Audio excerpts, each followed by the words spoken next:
This is Blair on the Air, the podcast. I'm Daniel Blair. I'm Ivy Blair, and welcome to Blair Academy. We did it. First try. Yay. All right. Happy New Year. We're very excited. We got so many kids coming in for winter boot camp. Yes. Which is to get ready for our huge music video. Miss Ivy, have you ever seen the One Voice Children's Choir music videos? Oh, some of my favorites. Yep. We saw Defying Gravity, You'll Be in My Heart, Go the Distance. I think they filmed that one in Greece because they had huge pillars. So the idea is you take really talented singers and then you break their spirit. Seems that way sometimes. Okay, so we're going to take some pop songs. We're taking Michael Bublé's Feeling Good. We're going to add our strings, our electric guitars, of course, pianists, and then there's going to be a lot of solos. But when I say a lot of solos, it's going to be like one-liners. One line, one line, one line, one line. So the audience is going to think it's amazing, and the individual kid is going to feel like an ant in an army of ants. And will they get their feelings hurt or no? Possibly Yes. until they see the video. Mm-hmm. And then they will be glad they were a part. I think so. Have you ever had your feelings hurt? Yes, many times. Yes, me too. I was actually with some friends and talking about a goal that I had for this year, which was to win that Power of Innovation Award from MTNA, which is supposed to be for music teachers who are entrepreneurs and who are innovators. Right. And so I've applied, and then I get the inevitable, "Thank you for your application. We've received numerous qualified applicants." And you know when it starts that way, it's not going to end with, "And yours was the best." So, but you have to be 36 or younger, so next year is my last year that I can apply. It helps if you're a great pianist. Somehow, tremendous pianists keep winning this award. Yes. And some of you may think that I'm a tremendous pianist, and that is because I have tricked you. Okay, so winter boot camp is something we do right before we come back to lessons. Last year, we did Into the Unknown, and we were getting ready. We spent most of that time on Friend Like Me, trying to get the wah-ba-ba, Yes. ba-ba. It was good. You know what I just noticed? The Blair Advanced hoodie is very similar to my Batman glass. Oh, it is. That is a coincidence, one might say. What are you excited about this year? I am excited about the film that you're going to make. I'm excited about the talent that we have. The kids have grown so much this semester. I was so impressed with what happened at the Christmas recitals because I thought they really showed themselves well. And those are online now. We actually filmed pretty much all of them. So you can show them to your families. They can have records of what they did. They can evaluate themselves. We can evaluate. But overall, I thought it was awesome. We should let the kids come back in for lessons and just have it pulled up and like, look at this. Look at how terrible this was. Oh, they all did a good job. Even the ones who thought they did a bad job. It was still. Here's one thing. The adults never let me down. We do one adult-only recital, and guaranteed, this is almost exclusive to adults. They'll give me a song to sing, or what's a song that I could sing? Mary, did you know? Okay. Mary, did you know? Actually, can we start that over? That would be... Okay, here's why this is so funny. Because adults are little control freaks. And it's really tough to do art and be a control freak at the same time. But it's not about you, adults. It's about your audience. That's right.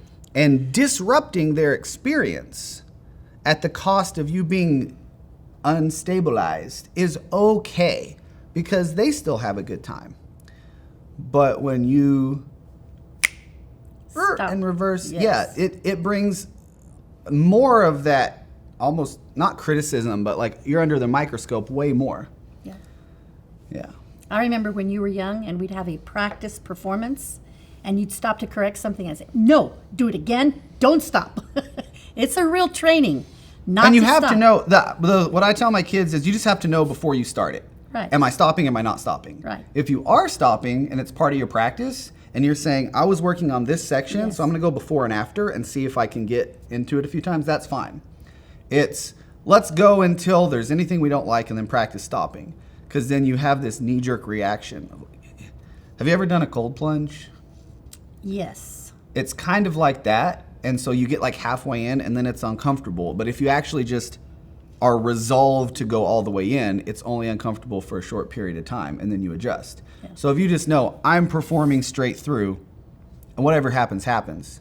Well, I tell the kids there's two ways to practice. One is performance practice, and another one is where you're actually going to stop and make the corrections. Yeah. It's two different types of practicing. Yeah. And what you don't want to do is leave it up to chance. You want to know which one you're doing That's before right. you. Otherwise, you will inevitably just be at the whim of whatever day you're playing. Do Right. I stop? Do I start? Was it good? Was it bad? I don't know. And it depends on your personality. You have some kids that they don't care. And Well- then you have other kids that are very specific. I told one of my adult students rather strongly, but she was doing great. And she kept stopping. And I'm like, I just want to get it to where it's perfect or whatever. And I was like, I got some bad news for you. It's never going to happen. Even if you think you nail it, I still kind of think it sucks. Like I'm not going to say that out loud, but if I played it how you just played it, I would not be happy. So instead, we have to just go for progress. And the same thing for me. That's If right. anybody of the millions of violinists far more skilled than me played my favorite piece, my tambourine chinois, they would look at me and be like, that is so sloppy. What is he doing? Yeah. It's perspective. And I would say, I bet it's easy with your $400,000 violin. And that would be the excuse I would make to make myself feel better. Yeah. We will also sneak in some of Hamilton. Now I'm going to go, yay. Yay! Okay, so here's what everyone says. The minute I say we're going to do any Hamilton showcase, this is not for this year. Our video will be this year. Next year will be some Hamilton. They're like, you're doing Hamilton with your kids? Are they going to be able to do it? And then I'm just like, you have to trust me. Believe it or not, we did a good chunk of Wicked. And no witches were able to fly. The Tin Man wasn't really tin. So we don't have a strong representation of the rap and hip hop discipline in our school because we are a classical school. But if you've watched Hamilton, there's only a few chunks that are crazy hard. You have so many beautiful ballads, and honestly, the kids know it really well. They do. So we're going to let them try it and see what happens. It's called the Blair Revolution music video. We're going to do Wait For It, and then a little bit of King George's You'll Be Back, which we did in the summer. Yeah. It's going to be awesome. Now, if you are in Blair Advanced, all this stuff is included. So what is Blair Advanced? Blair Advance is, at this time, our premier program where the kids are required and they commit to greater practicing, to more master classes, to more commitment, to more investment of their time and their attention to what they're doing. And they report back to us weekly with videos and with practice logs, things like that. Yes, so if I am your entry-level kind of basic community program student, you saw an open house advertisement, you just want to start playing violin. Then you come in and I go, let's say you're my student, and I go, how much time when you pull out your violin to practice can you consistently spend with your instrument in your hand? And you might say a little number. 10, 20 minutes. Okay, I'll write down 15 minutes. And I'm going to try to give you 15 minutes worth of work. How many days will you get your violin out of its case at home? For sure, one. Maybe 2. Let's say outside of lessons. What days do you think those would be? So our lesson's on Monday. What do you have tomorrow? Tomorrow I've got too much going on. We've got swimming and we've got Okay, how about Wednesday? Wednesday Okay, let's write Wednesday. You do 15 minutes. When will you do that? after school. But like before dinner maybe? Yeah. Okay, cool. And then Thursday? No. Maybe Sunday. Not Friday, not Saturday? I can try. Okay. So I write this down and then I give you that much work. So that's how that would work. Yes. Okay. Advanced program. I would be, okay, Ivy, we're going to register you for RCM 6 assessment. Here is all the things that have to be done. So I need you to carve out 5 days of practice. Mm-hmm. Where are those days? You can tell me outside of lessons. And then I get the same thing. How much time? And then I'm like, I need you to spend 20 minutes on these scales and arpeggios until they're done. So probably for the next 6 to 8 weeks. Right. And then here's your list A, list B, list C, list D rep. Yeah. And then I need you to write down what you do, what time you do it. I need you to send me a video of you doing this excerpt of your concerto. Yes. Yeah. And then once we get that polished, then I'm like, I want you to come to this master class and I want you to play it for this stranger. Do you hear that rain? Yeah. That's crazy. Sudden. And then along the way, you get to make some cool friends because you're around other people working hard. Same thing. Yeah. Yeah, I try to nail it down even more. What time? When are you going to do it? What time? What days? Are you going to start before school, before you go to school? You think it makes it harder on them? It makes it easier if you already know when you're going to practice. It's hard to lay it down, but if you can look at your calendar and you're like, oh, I practice now, then you just get it out. Well, it's hard to manage something that you don't have manageable. Here's our new website. Ooh. Yes, I like yes. it. Little tweaks here and there. So we've tried to add more information. So right now it's promoting our open house, which is January 4th. And you can drop by or you can pre-schedule a time. So like 10:45, you get your sample. And that's this Saturday. Yep, that'll be this Saturday. And we also have a Q&A for advanced. Yes. That afternoon. We have learned that not everyone's a perfect fit for advanced, especially if you're new to the school and you get so excited and it can be a little bit overwhelming. So you can only join in January and in August, and we're also leaning towards an extended period of kind of proving yourself at a lower level first. We got some testimonials. I have absolutely been loving my time at Blair Academy for the Arts. Everyone is so nice and welcoming, great atmosphere. We have fun every time I attend. It's a great way to end the work week. This is an adult student. Yes, this is awesome. And then, so that's our main page. And we have what our students have done at the bottom. Like Rebecca Hartman spent some time on Broadway tour and then went to South Korea. She rocks. She's amazing. Yes. She was your student. Yes. Mary Nairn, you and I both taught her. Yes. She was spectacular. She would have been great anywhere. She's Yep, awesome. She would have. She's coming out of her master's program right now. Yeah, she finished it. Yeah, at the Cincinnati Conservatory, which is amazing. And her cool thing with when she went to Lee was she went as a piano performance major, but then got to do all these cool things like sing with one of the Lee show choirs and then do some of their orchestra stuff. So violin wasn't her main instrument. She still got to have a lot of fun with it. Mm-hmm. Chasing Da Vinci, a.k.a. America's most musical family. Yes. The Smiths. They were some of my first violin students. I was able to help them out. My vocal and piano students. Mostly piano, actually. And now they can play pretty much anything. Yep. And they make their own videos and they write their own music. Yep. That's awesome. Oh, Jeremy. Jeremy Taylor. So he was in The Scary It. And Goosebumps. Yeah. And the Chipmunks. Yeah, yeah. And then now he's producing his own films. Oh yeah, I did he did a short film contest and I did the composition for it. Great making family. some weird sounds. I mean, there's a ton of others, but that's who we have on the website and you can check out their careers as well. And then we have About Us. This is the big new one. No one has seen this. And we talk about our story and then a little timeline dating back to 2012 when we joined forces. And then, look, we have our staff here with their bios. You want to hear your bio? Yeah. Ivy Blair is a highly respected music educator and performer originally from El Paso, Texas. With a degree in vocal performance from East Tennessee State University, her distinguished training includes studies under Karen Smith, Dr. Lynn Ricey, Dr. Barbara Lister-Sink. Is it hailing? Sounds like it. I didn't know it was that cold. My vehicle!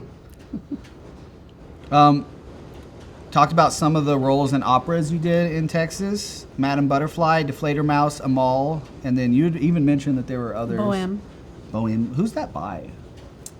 I'm not familiar with that one. Verdi, I think. That would be embarrassing if I had that one wrong. But Well, it's like we haven't done that here. Yeah, no. With over 40 years of teaching experience, Ivy's twice been awarded Teacher of the Year. You are the director for the Royal Conservatory, the area director for the Royal Conservatory Assessments. And then they have also certified you at advanced levels in piano, voice, and theory.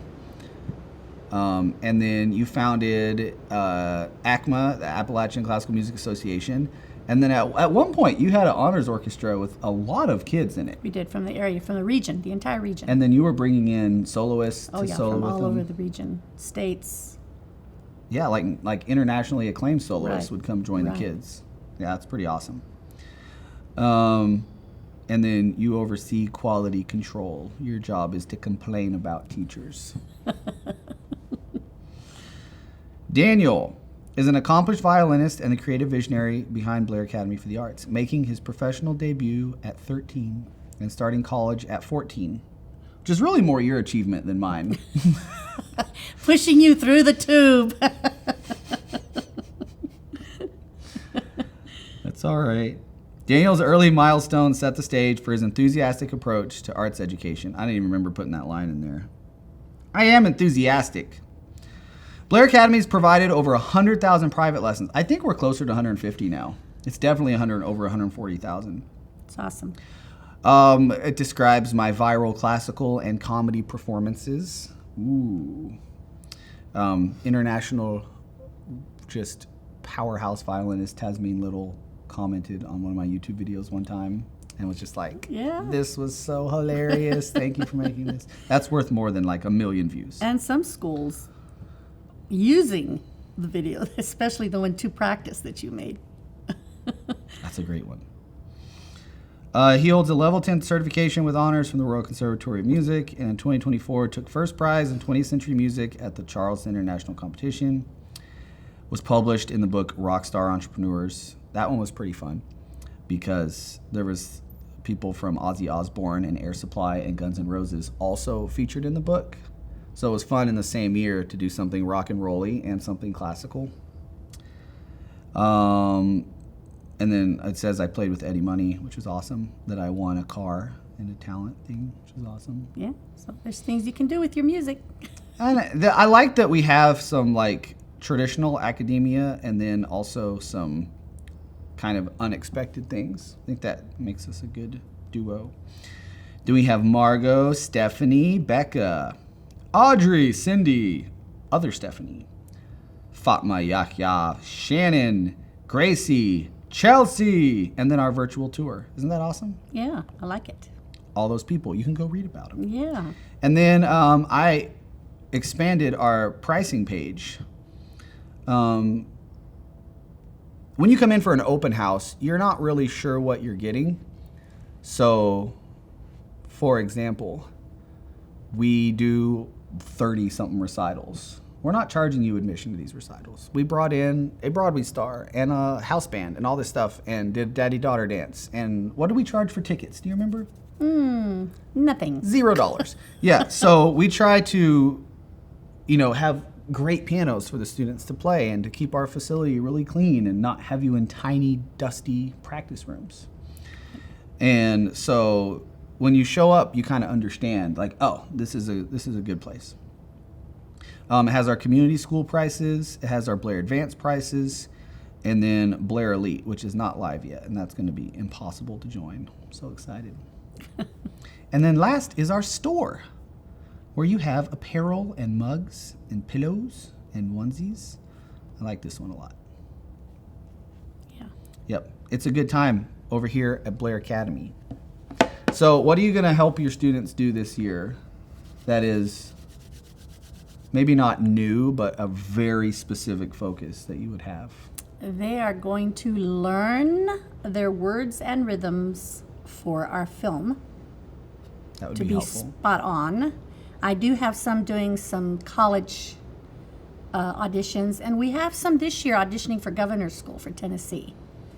So those are, I'm known for my auditions, so specifically.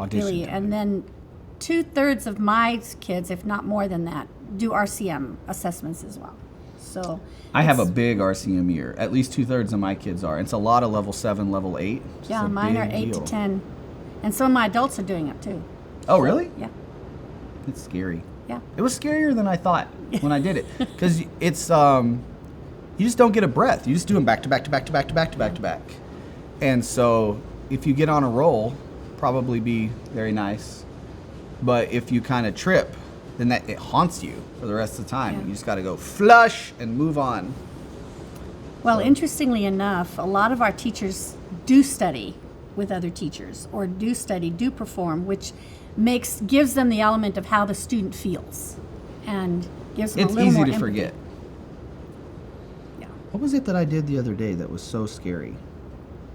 Oh, I was practicing telling a pretty personal story, and you get in the cycle of flipping it around in your head, and then you kind of forget that there's an audience there, and I don't like that. I don't think you should forget about the audience. I think if we were having a conversation, I wouldn't be going, I need to say something. I need to say the perfect thing. But instead, I would kind of just be responding, and Yeah. yeah. It's a little bit different when you've prepared a performance. You should be prepared. Always. So, And you should have things in your pocket to play whenever as well, yes. or to perform. So I have a little thing that I've put with the kids. This will be the last thing. I want to see what you think about this. I have 4 things that I write down. The kids don't have to worry about one of them, like ever. But it's why you have tremendous stage anxiety. Number 1 is you're not prepared. Everyone knows that. So we won't talk about it. Be prepared. But even if you are prepared, if you don't have a lot of experience on stage, it's just gonna, like, the rug's gonna get ripped. Like Yeah, it's yeah. the great unknown. Experience makes Yes. a difference. It's like swimming in a small pool and then jumping into the ocean. Just like, I thought I could swim. Okay. Number 2 is your recovery skills. So let's assume you are gonna bobble. How confident are you in your ability to recover? Or is it just the end of the line? And that is why I think people are tied to their music, because they know they can recover. When they're going by memory, they still might be prepared, but if they bobble, they're like, oh no, I'm lost. But with the music, you can look there. So your ability to recover. I'm pretty confident if I smash the wrong chord, I'll just kind of weasel out of it. Okay. And then the third one is you're going to get some adrenaline early on, for sure. And you get to choose how to reframe that. So if you like roller coasters, that's cool, but you probably know some people who are terrified of roller coasters. It's the same adrenaline spike, but is it fear or excitement? You will have to hone that. True. Yeah. And then the fourth one is, are there actual high stakes? Are you playing the Queen's funeral? Are you playing a super important wedding? Are you paid a lot of money for a specific event? Like, then you have pressure to deliver. Yeah. Right? But the students, they have none of that pressure. So it's just the other 3. So prepare. And then I like my students to practice messing up. That's why I mess with them. And then I haven't tried that yet. it demystifies it. And it's super fun, especially if they have siblings. You can help. And then just ask yourself, instead of going, my heart is beating fast, my mouth is dry, that's bad. Well, it's like, no, that's happening. Is it bad? Because something you see from performers later down the road is they regret. They're like, man, I just feel dead inside. I go on stage, I don't feel the excitement I used to feel. Yeah. You know? Yeah. I always worry when the kids tell me, I'm not nervous. So really? Okay. Not going to be a good performance. Yeah, isn't that crazy? But I don't tell them that. They're like, I'm not even nervous. I mean, honestly, I've done this so many times. And I'm just thinking like, I try to reframe nervousness for gratitude, and that's pretty easy. I'm at a good career stage to do that, where it's like, man, how cool that I get to go do this, and that people are giving me their time, and then I come out, and that helps to just put it on the audience. The audience gets to decide.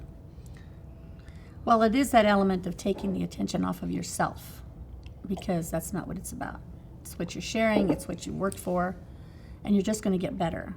You're not going to be perfect. So. And if you do 1,000 performances, notice I didn't say like 2.